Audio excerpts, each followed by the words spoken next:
Good morning. It's day 17 of Fearless Living Boot Camp, and we're going to be working with affirmation number 7. But today, before I was making the video, I wanted to kind of explore my feelings, and I have an underlying feeling of being lost. For the last year and a half, almost 2 years since my mom died, I've had a feeling of being in transition. So I've been wandering the world for 1 year, and then the last almost year, I've been back in Long Beach. But the whole time that I've been back in Long Beach, I've not felt like I have wanted to stay in Long Beach, because I have a feeling of wanting to be home, and I don't feel like Long Beach is home. I am not from Long Beach.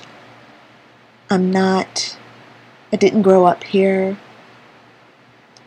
I opened my business here and I moved here, and it's kind of the longest time that I've ever been in a place was the time that I spent here. Been in one place other than where I grew up in Palos Verdes. I was there for a long time for me.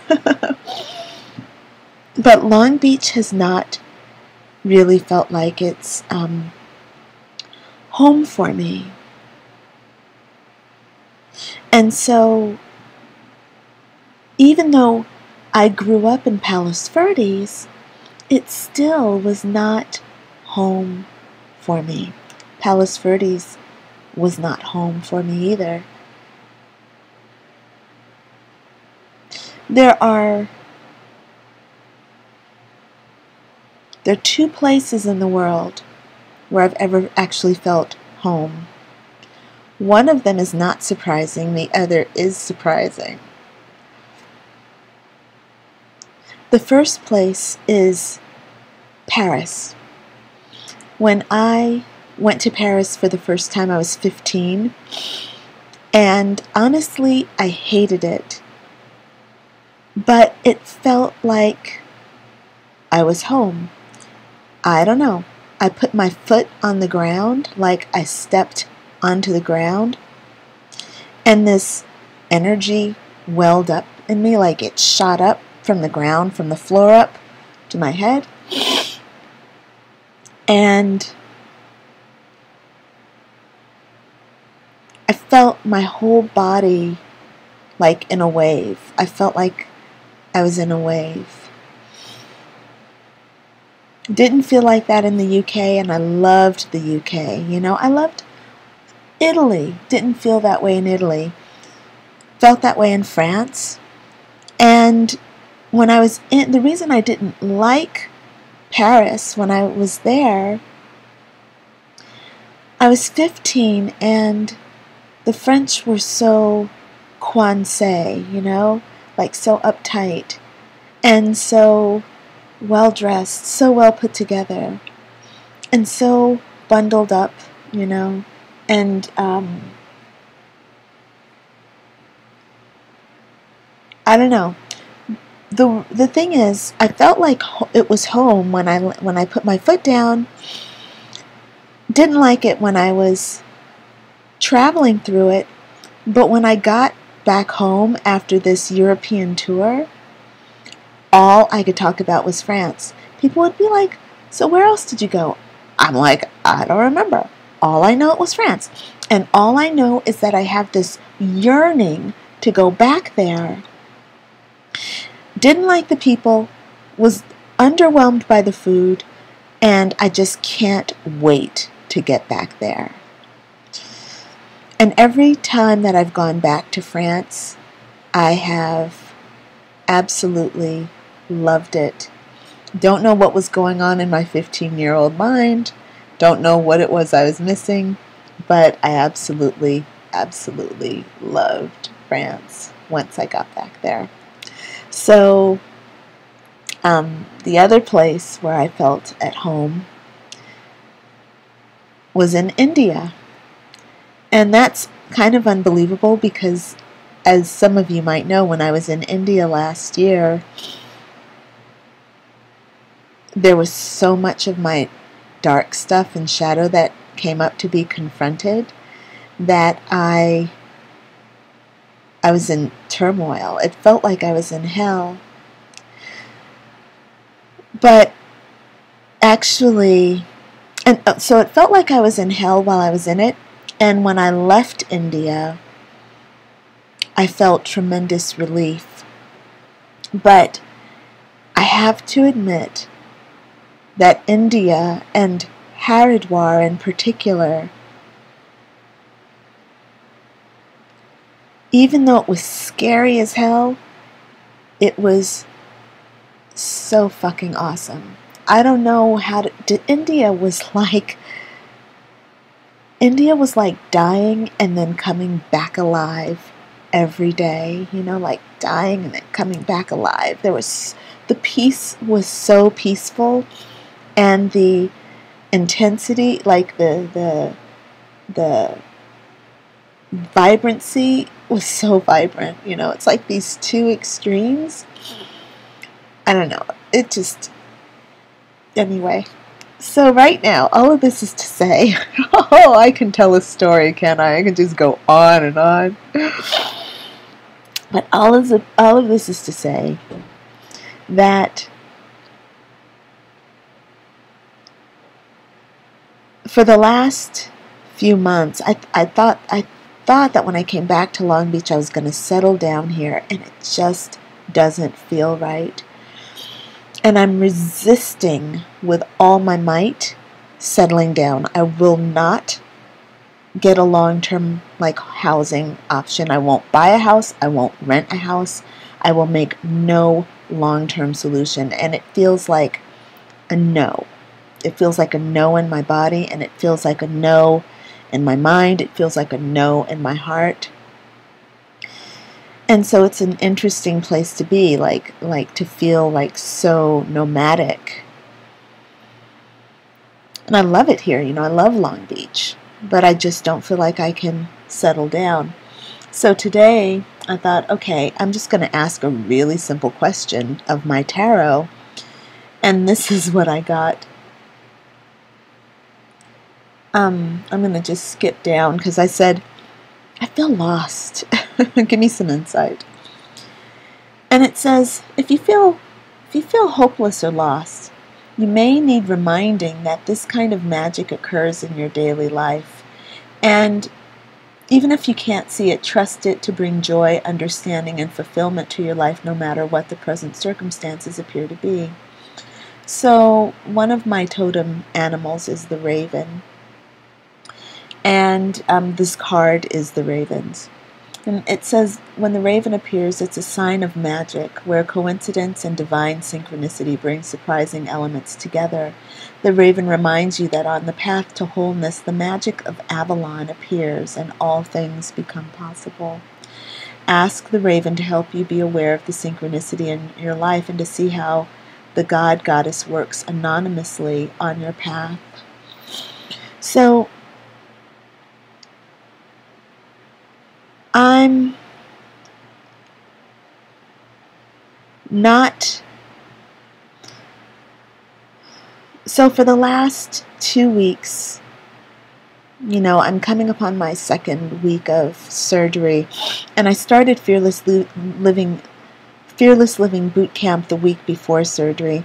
And what I was working really hard, really focused up until my surgery, and then since surgery, I've had anesthesia brain, and I've not really been able to focus, you know.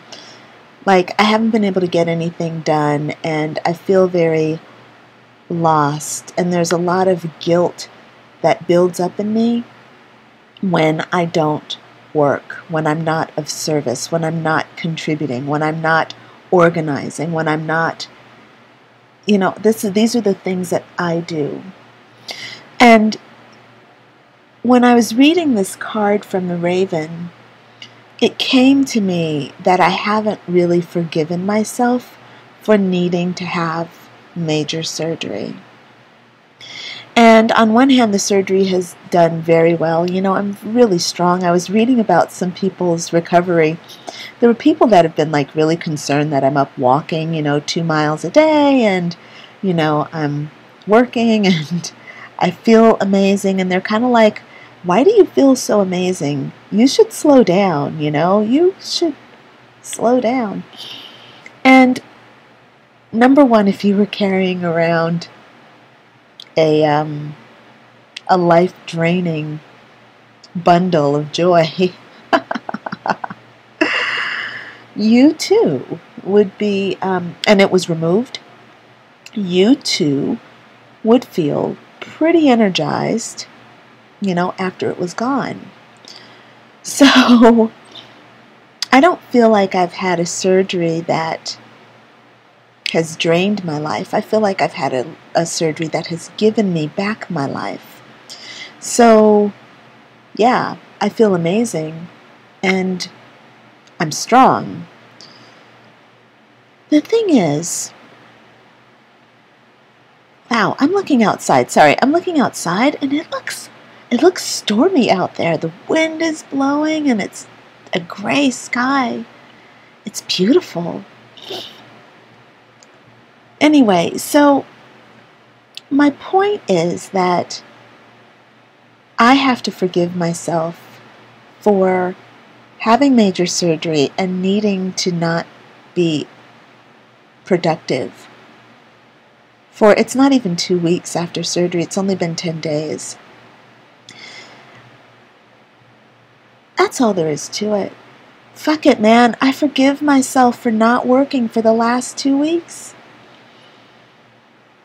God, that was something that was going on inside of me.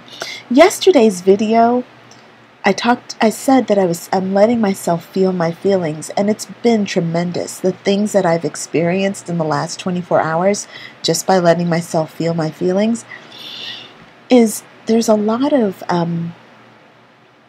my feelings are a roller coaster, but there's an underlying feeling always of joy and optimism. That's awesome. I think that's wonderful, that even though sometimes I feel sadness and sometimes I feel angst, sometimes I feel worry, but there's always this beautiful feeling of optimism and trust and hope and excitement that I hold. And I'm going to forgive myself for needing to take off 2 weeks and not being able to do work for people and not being at my 100%. I forgive myself, and I ask the universe to help me get back to work in all my strength and all my power. I'm a number 8, right? Number 8 is written all over my chart. My numerological chart. It's written all over my body. It's written all over my mind. It's written all over my psyche. I love work. I do. I love work so much that I don't even like to call it work. Just know that I love working. I don't mind pulling 15 hours a day doing the work that I do because I love it. But my psyche also has some things that say if I don't work, then I'm not doing well, then I'm not a good person, whatever its story is. I want to let that story go because I don't think that it serves my work. So my next phase is going to be to do some inner child work. Now, this coming Thursday, October 8th, is our next session. And our next Fearless Wisdom Talk session. So I hope that you will join me on the live blab so that you can get the teaching. That I'm working on, no problem. There are other things I should be doing that I've not done, like recording our meditations. Oh my God, I've got 2 meditations written, but not recorded. Hey, but at least I've gotten them written.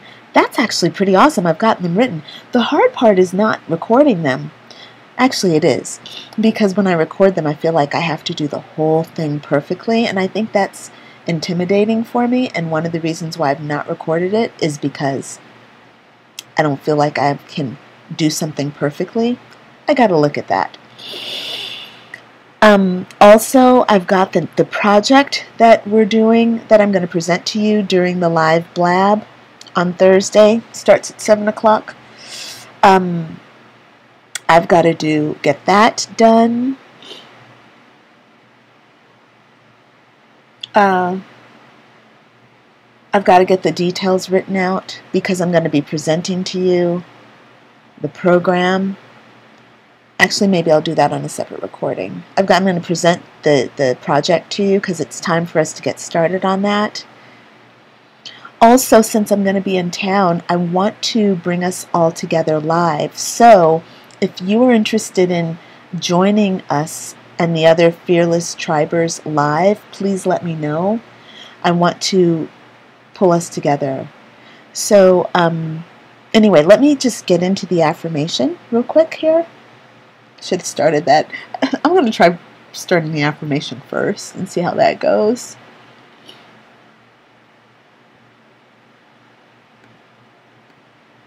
Okay. Seems that Firefox has just crashed. No problem. No problem, Firefox. No need to apologize. Here we are.